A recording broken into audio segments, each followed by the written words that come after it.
Question que je pose, c'est alors que les baby-boomers vont léguer 9 000 milliards d'euros à leurs descendants dans les prochaines années. Je vois déjà Guillaume Poitrinal qui sourit.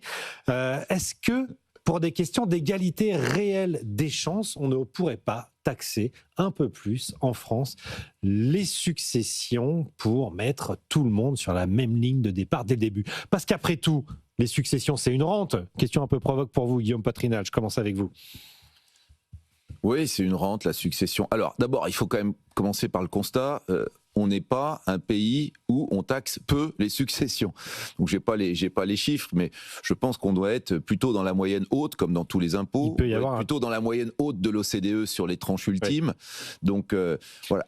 87% des héritages en France ne sont pas taxés. 87% des héritages ne sont pas taxés. Oui, et puis ensuite on arrive à un taux marginal de 45%. 45%, donc assez vite, donc l'État vous prend pas loin de la moitié de ce que vous avez gagné et ce sur quoi vous avez en général d'ailleurs payé déjà des impôts, donc il reprend à nouveau. C'est ça le grand sujet, hein. Personne n'en veut dans l'opinion publique parce que c'est un impôt sur la mort et tout le monde estime avoir payé suffisamment d'impôts, effectivement. Suffisamment, donc c'est très impopulaire, d'ailleurs je pense qu'il faut que nos amis de gauche fassent attention à ça.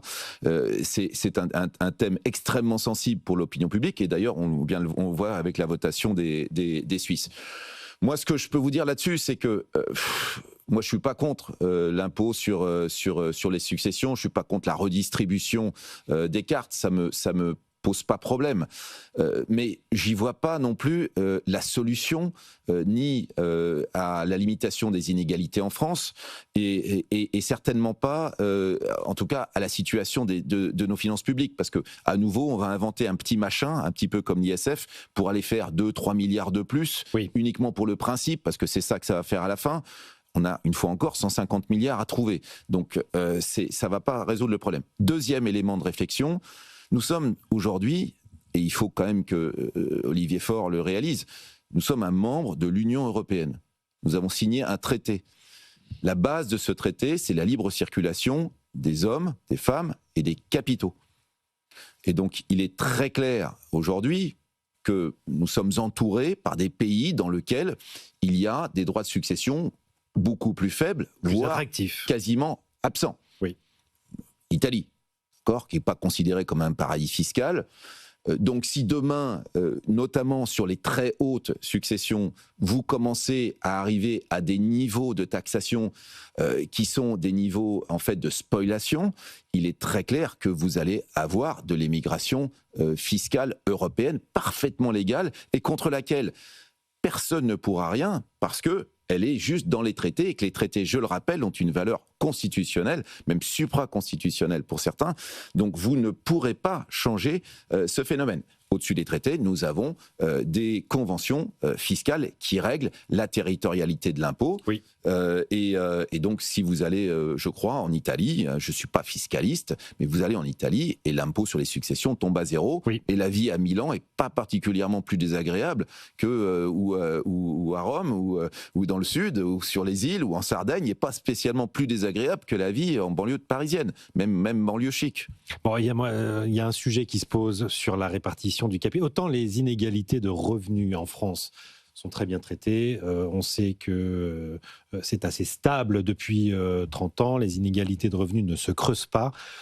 En revanche, sur le patrimoine, 10% des ménages français détiennent plus de la moitié du patrimoine national. Et à l'inverse, la moitié des ménages les moins bien dotés ne possèdent que 8% du patrimoine.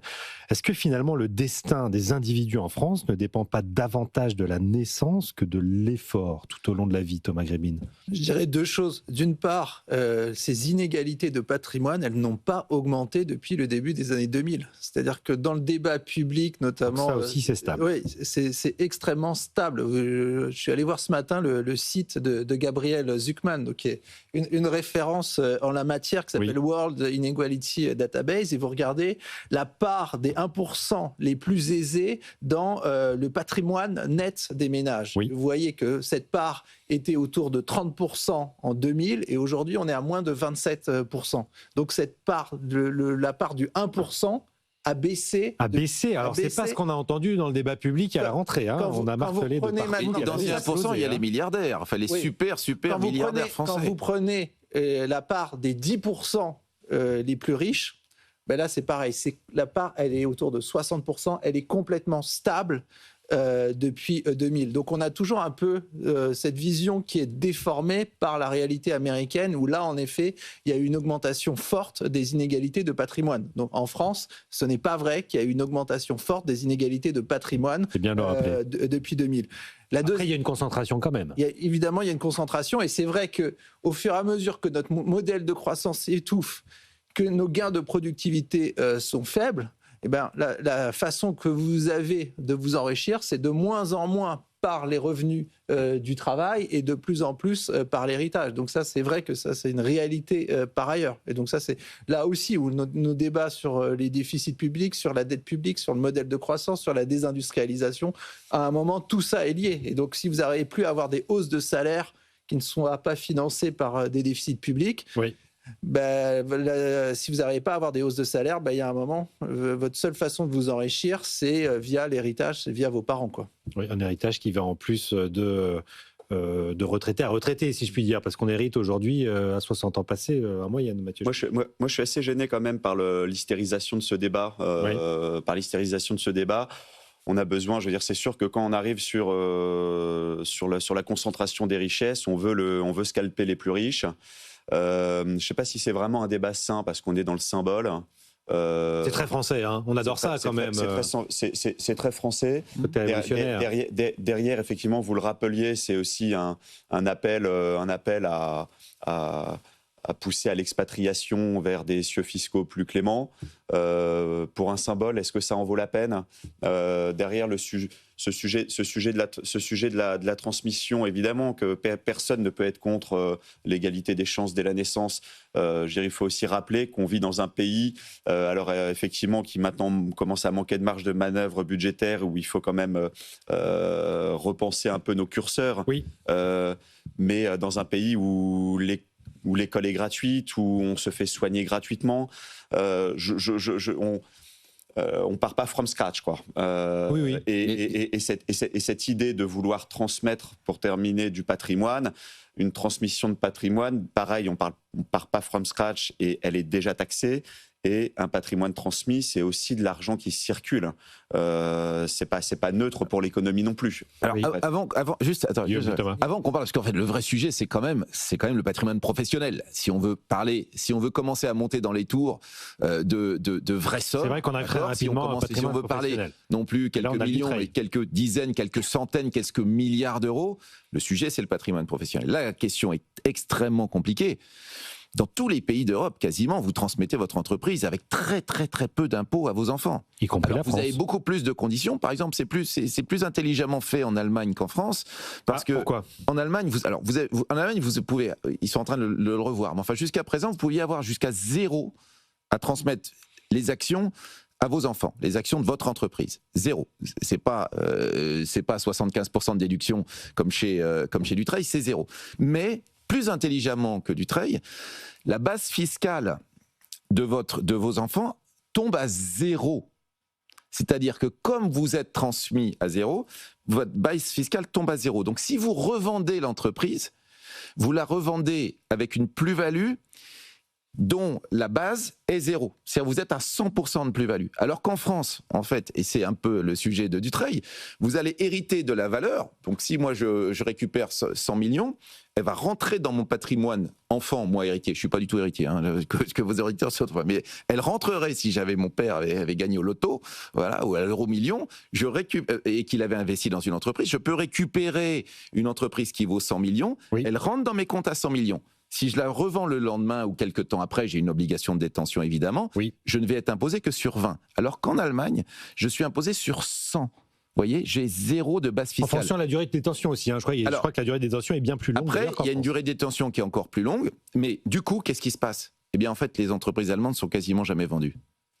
C'est ce qui a permis de créer le Mittelstand. Et c'est ça le secret des Allemands, c'est la punition possible à raison d'une vente par les héritiers de l'entreprise qui a été héritée avec 0% d'impôt. On a le droit de vendre aussi à un moment. On n'a peut-être pas non plus toujours envie de... Le capital, c'est bien si ça tourne. Thomas Grébine. Je suis d'accord avec ce qui vient d'être dit. Il y a un autre tabou, c'est la taxation de la plus-value immobilière.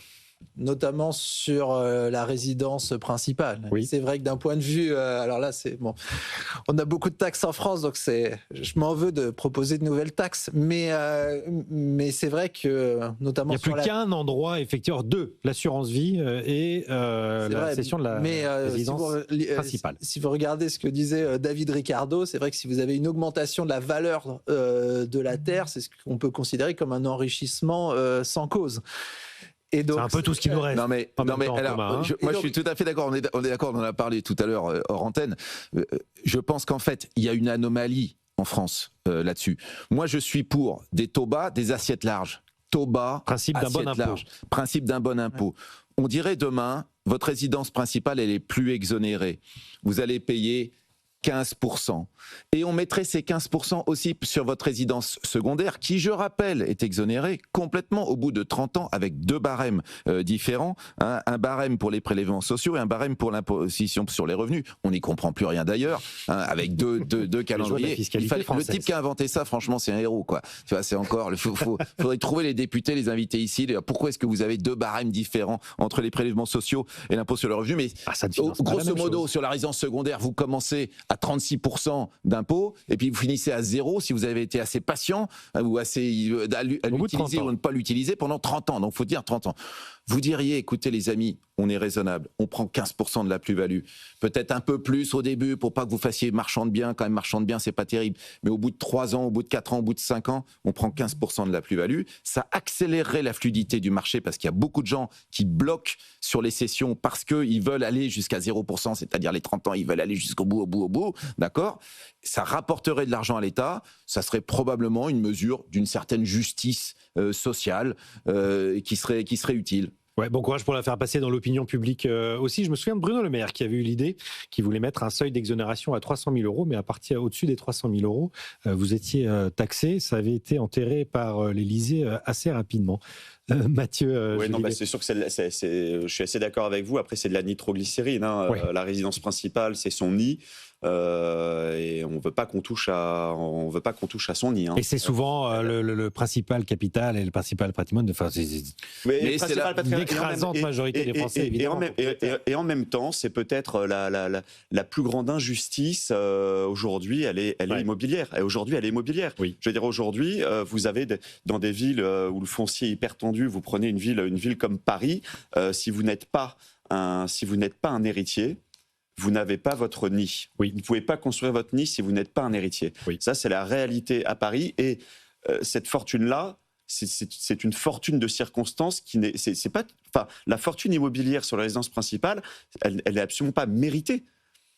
Je suis né au bon endroit au bon moment. Absolument. Mais c'est pas quelque chose que j'ai provoqué. C'est vrai. Donc à partir de là, moi personnellement, je suis assez ouvert sur. Moi, je me range dans la case des privilégiés là-dessus, mais c'est peut-être un des rares endroits où je suis assez ouvert sur une fiscalité et prendre ma part peut-être d'injustice fiscale, mais pour régler ce que j'estime être la plus grande injustice de ces dernières années, parce qu'il en va aussi de quel nid pourra se construire mes enfants.